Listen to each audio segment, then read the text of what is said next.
बिस्मिल्लाहिर्रहमानिर्रहीम। अस्सलाम वालेकुम नाज़रीन, मैं हूं डॉक्टर अली और आप देख रहे हैं मेरा फेसबुक और यूट्यूब चैनल। नाज़रीन, बड़ी अहम तरीन डेवलपमेंट है, बहुत बड़ी खबर आपको देने जा रहे हैं कि कतर ने इसराइल को जवाब देने यानी जवाबी हमला करने का फैसला कर लिया है। अमेरिका को भी इन्फॉर्म कर दिया गया और किस किस मुल्क के साथ कोऑर्डिनेट करके ये हमला होने जा रहा है, इसकी तमाम तर डिटेल आपके साथ शेयर करेंगे। नाज़रीन, इस वक्त अहम तरीन ममालिक जो है वो कतर के अंदर मौजूद है, खुसूसन पाकिस्तान जो है वो बड़ा कलीदी किरदार अदा करने जा रहा है इस पूरे मामले के अंदर, और किस तरह से पुरतपाक तरीके से पाकिस्तान के प्राइम मिनिस्टर का इस्तकबाल किया गया, इसकी भी तफसीलात आप जानेंगे। और नाज़रीन, इसके बाद जो सूरत हाल कतर और इसराइल के दरमियान जारी है, इसमें पाकिस्तान को बड़ा अहम तरीन जो है वो रोल अदा करने के लिए मौका मिला है। और इसके साथ ही कुछ अहम तरीन चीज़ें जो हैं वो नाज़रीन बड़ी बड़ी डेवलपमेंट्स हुई हैं, ये आप जानेंगे। JF-17 थंडर और J-10C जंगी तैयारे जो हैं इनकी घन गरज से जो है वो दुश्मन के ऊपर इस वक्त हैबत तारी है, इसकी भी तफसीलात आप जानेंगे। वीडियो की तफसील में जाने से पहले अगर आपने हमारे इस चैनल को सब्सक्राइब नहीं किया हुआ तो आपसे गुजारिश है काइंडली इसको सब्सक्राइब कर लें और बेल आइकन को ज़रूर दबा दें ताकि हमारी आने वाली वीडियो सबसे पहले आप तक पहुंच सकें। नाज़रीन, हम आपके शुक्रगुजार हैं जो आप हमारे वीडियोज़ को देखने के लिए वक्त निकालते हैं और कमेंट सेक्शन में अपनी मोहब्बतों का इजहार भी करते हैं। नाज़रीन, इस वक्त आपको पता है कि जो इसराइल ने स्ट्राइक की है, यानी एक नहीं 24 घंटों के अंदर 6 इस्लामी ममालिक के ऊपर हमला करना, ये एक बड़ा वाज़ेह तौर पे ऐलान, और उसके बाद उनके प्राइम मिनिस्टर की जानिब से ये स्टेटमेंट देना कि हम मज़ीद हमले करेंगे और कतर के ऊपर भी करेंगे। तो ये नाज़रीन खुल्लम खुल्ला ऐलान जो है वो उनकी जानिब से किया गया, जिस पर नाज़रीन मिस्र की जानिब से भी रिएक्शन दिया गया, क्योंकि मिस्र के अंदर कायरा में हमास की जो क़यादत है उसके कुछ अफराद मौजूद हैं, और उन्होंने कहा कि अगर कायरा के ऊपर हमला हुआ तो संगीन नताइज जो हैं वो इसराइल को भुगतने पड़ेंगे। दूसरी जानिब नाज़रीन मुस्लिम ममालिक का बड़ा इत्तेहाद, ताकतवर मुसलमान ममालिक का एक बड़ा इत्तेहाद जो है वो इस वक्त कतर के अंदर मौजूद है। खुसूसन नाज़रीन पाकिस्तान के प्राइम मिनिस्टर जो मियाँ शहबाज शरीफ साहब हैं, वो जब वहाँ पे पहुँचे तो उनका जिस अंदाज से इस्तकबाल किया गया उससे आप अंदाज़ा लगा सकते हैं, बॉडी लैंग्वेज जो है वो अमीर कतर की, वो आप देख सकते हैं कि पाकिस्तान को जिस तरह से वेलकम किया गया और जिस तरह से पाकिस्तान के प्राइम मिनिस्टर ने सीने पे हाथ रख के उन्हें यकीन दिलाया कि हम हैं ना, परेशान होने की ज़रूरत नहीं है। नाज़रीन, यहाँ पे आपको ये बताते चलें कि इस वक्त पूरी उम्मत मुसलमान की नज़रें पाकिस्तान पर हैं। खुसूसन कोई भी हालात होते हैं, आपने देखा होगा कि एक मिस्र के राइटर्स थे, उन्होंने एक स्टेटमेंट दी थी जब पाकिस्तान ने इंडिया को धूल चटाई थी कि शुक्र अल्हम्दुलिल्लाह किसी इस्लामी मुल्क में इतनी ताकत है कि वो अपने से बड़े दुश्मन या फिर कुफार के गिरबान से पकड़ के उन्हें ज़मीन पर पटक सकता है। और अभी तक जो है वो हमने जितने भी ममालिक, अरब ममालिक में मुसलमानों को पिसते हुए देखा, उसके बाद अफ़गानिस्तान में मुसलमानों को पिसते हुए देखा, गज़ा के अंदर, ईरान के अंदर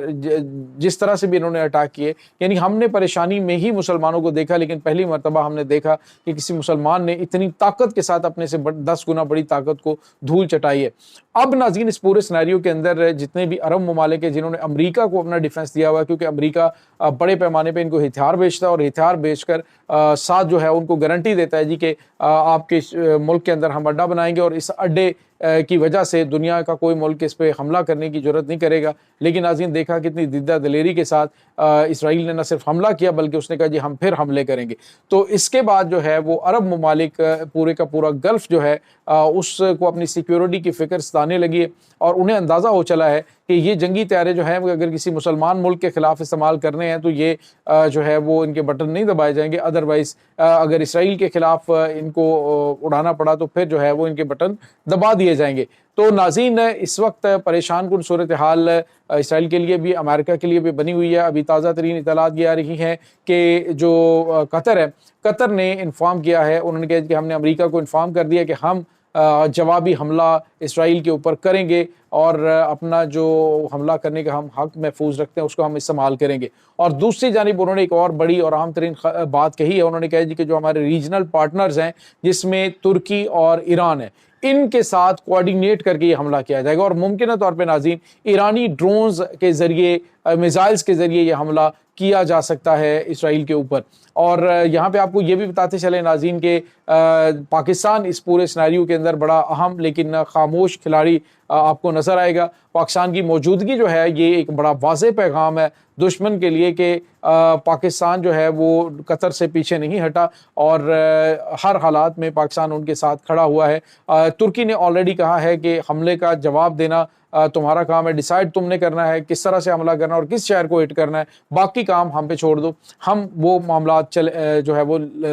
دیکھ لیں گے۔ اور دوسری جانب ناظرین ایران ہے، ایران کا آپ کو پتہ ہے، ایران کو پتہ ہے کہ خیبر شکن کہاں پہ مارنا ہے اور کیسے مارنا ہے، کتنی ٹائمنگ میں اور کیسے ڈرونز بھیجنے ہیں، ان سے بہتر جو ہے وہ اس چیز کے بارے میں نہیں جانتا۔ اور ناظرین پاکستان نے حالیہ دنوں میں واضح طور پہ ایک تو ایران کے ساتھ کھڑے ہو کے بتا دیا کہ جی پاکستان اصولی موقف کے اوپر ڈٹا ہوا ہے جو قائد اعظم محمد علی جناح کا تھا، اور اس کے بعد قطر کے ساتھ اب پاکستان نے واضح طور پہ کھڑے ہو کے اقوام متحدہ کی سلامتی کونسل کا جو اجلاس ہے پاکستان نے وہ طلب کیا ہے۔ پہلے پاکستان نے ایران کے معاملے میں طلب کیا تھا، اب پاکستان نے اس کے معاملے میں طلب کیا ہے، اور کہا ہے جی کہ ہم جو ہے اس کی بھرپور مذمت کرتے ہیں۔ اور دوسری جانب ناظرین 2 دن بعد یہ جو اجلاس عرب ممالک کا، گلف کنٹریز کا ہونے جا رہا ہے، پاکستان گلف کی سیکیورٹی کے حوالے سے ایک بڑا جامع پلان اور جو پلاننگز ہیں وہ یا پھر جو سجیشنز ہیں وہ پاکستان دینے جا رہا ہے۔ ناظرین پاکستان قطر کے ساتھ پہلے بھی جنگی مشقیں کرتا رہا ہے، قطر کے پاس موجود جنگی طیاروں کے بارے میں پاکستان کو خاصی نو ہو ہے، جس میں رافیل طیاروں کے اوپر بھی پاکستانی پائلٹس نے ہاتھ سیدھے کیے ہوئے ہیں۔ اور دوسری جانب ناظرین آپ کو یہ بتاتے چلیں کہ اگر قطر کی جانب سے اٹیک کیا جاتا ہے تو اس میں پاکستان کا کیا کردار ہوگا، اس کے بارے میں کچھ بھی نہیں کہا جا سکتا، لیکن اب گلف ممالک جو ہیں 2 ملکوں کی طرف اس وقت سنجیدگی سے دیکھ رہے ہیں سیکیورٹی پوائنٹ آف ویو سے، ایک پاکستان اور چائنا اور ترکی۔ اور چائنا تک پہنچنے کا راستہ یعنی براہ راست جانے کی بجائے وہ پاکستان کے راستے جانا پسند کریں گے، اور پاکستان جو ہے اس میں کلیدی کردار ادا کر سکتا ہے۔ اس کے ساتھ ہی ناظرین خبریں یہ بھی ہیں کہ قطر جو ہے وہ اب سنجیدگی سے اس چیز پر جو ہے وہ سوچنا شروع ہو گیا، اور اس نے اشارہ بھی دیا ہے کہ وہ چائنا کے J-10C جنگی طیارے جن کے ذریعے پاکستان نے بھارت کو دھول چٹائی تھی، وہی جنگی طیارے پاکستان کے تھرو وہ پرچیز کر سکتا ہے۔ اور اس کے بعد ناظرین جو پائلٹس کی ٹریننگ ہے وہ آلریڈی آپ کو پتہ ہے قطر پاکستان سے اپنے پائلٹس کی ٹریننگ کرواتا ہے، اور اس کے ساتھ ہی جو پاکستان ہے وہ ان کی سیکیورٹی کے حوالے سے بڑا اہم کردار ادا کرنے کی اس وقت پوزیشن کے اندر ہے۔ اور ناظرین یہاں پہ آپ کو یہ بتاتے چلیں کہ یہ تمام صورتحال پاکستان کو بڑا اہم کردار ادا کرنے کے حوالے سے انڈیکیٹ کر رہی ہے، اور بتایا جا رہا ہے کہ ممکنہ طور پہ امریکہ کو بڑا دھچکا لگے کہ ان سے سیکیورٹی جو ہے یہ ممالک واپس لے کے تو پاکستان اور جو دیگر اسلامی مضبوط ممالک ہیں ان کے ساتھ کوارڈینیشن شروع کر دیں۔ دوسری جانب ناظرین آپ کو یہ بھی بتاتے چلیں کہ یمن نے کہا جی کہ مجھے اگر $500 ارب دیا جائے تو میں آپ کا کام جو ہے وہ احسن طریقے سے کر سکتا ہوں، اگر آپ کا پلان ہو تو پھر آپ ہم سے رابطہ کریں، ہم آپ کو مایوس نہیں کریں گے۔ تو یہ ناظرین اس وقت تازہ ترین اپڈیٹس ہیں۔ اس تمام صورتحال کے بارے میں آپ کا کیا کہنا ہے؟ کمنٹ سیکشن میں اپنے خیالات کا اظہار ضرور کیجیے گا۔ انشاءاللہ بہت جلد ملتے ہیں ایک نئی ویڈیو میں، تب تک کے لیے اپنا بہت سارا خیال رکھیے گا۔ اللہ بارس۔